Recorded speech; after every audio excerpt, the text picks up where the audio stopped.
here and ready to answer all your questions. So let's kick off my favourite segment of all time, Ask Ava. This first question is from Maya. I'm having trouble with toxic friends and don't know how to end the relationship. Oh, hell.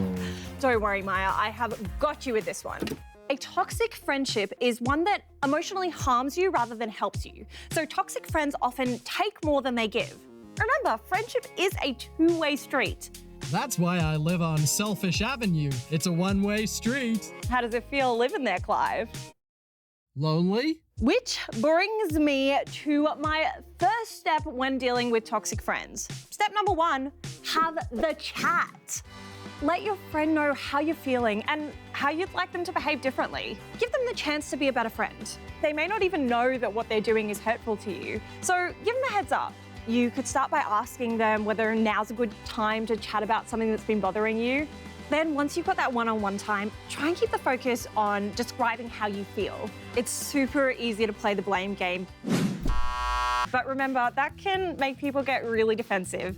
So hopefully by keeping the focus on how you feel, it'll help them understand your point of view and empathize with you, and you can aim for a win-win solution.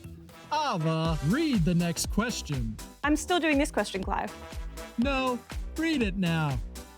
I think Ava should be replaced by Clive as a stacked host. Clive is a much more handsome and entertaining host. From Anonymous.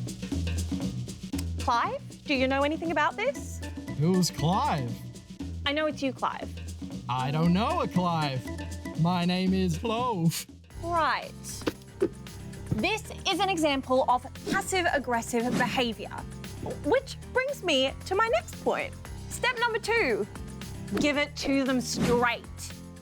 A real friend wants the best for you, and if their actions are continually making you feel bad, then maybe the best solution is to go your separate ways. Remember to keep it respectful. Like, don't ghost them. Hey, Clive.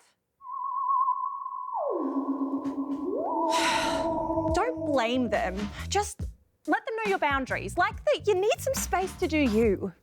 My last bit of advice is be nice about it. Like, if I wanted to talk to my friend, I might say, hey friend, it's lunchtime. Do you want to grab a bite to eat so that we can chat? Lunchtime. Woohoo! No, Steve, it's not lunchtime. I was doing a role play. Steve, it's not lunchtime. You already had lunch. Figuring out the camera only took about 40 minutes, but it's cool. Okay, on to the next question. How do I deal with parents who argue a lot? This one's from Gabby. Now, before I get into things, I have to say, arguing is one thing, but if things start to escalate, please seek help. Kids Helpline are there 24/7, and those guys are awesome. You can reach them on 1-800-55-1800. All right, back to the question. Well, Gabby, this sucks, but you're not alone. Fighting is actually pretty normal for couples. They're not perfect.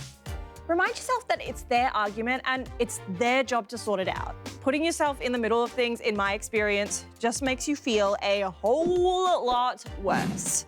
So try talking to your parents. They're only human, they get emotional too. They may not have realized just how much this actually affects you. Let them know how you feel. Also, keep in mind how easy it is to fall into an argument yourself. We all do it. Like us soundo, Jennifer and I argue all the time. No, we don't. Sorry, Jennifer, but we do. No, we don't. We do. We don't. We're doing it right now. Ain't nobody got time for this. I am done. What? No, Jennifer, don't go. Let's talk about it and work it out. What am I meant to do with this? Okay, so we no longer have a camera or sound person, but it's cool. On to the next question. This one is from Ben and asks, why am I not funny? Well, Ben, welcome to the club. I have lost count of the amount of times that I've tried to be funny and just ended up making a total fool out of myself. And I was like, have a good afternoon. More like, have a good afternoon, am I right? I always used to be so jealous of my funnier friends, thinking, why can't I be as funny as them? But I've come to realize it actually doesn't matter. There's nothing wrong with people who aren't always funny. Like Clive. Hey, Who's Clive? Gotcha.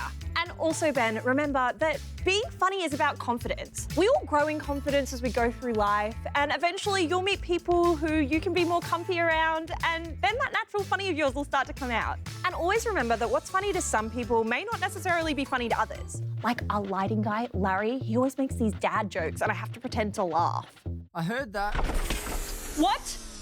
No, Larry, I said I love your jokes. Well, guys, I would love to keep reading questions, but I think I have a few friendships that I need to go mend. So, until next time, bye. Clive, can you please turn the lights back on? Who's Clive?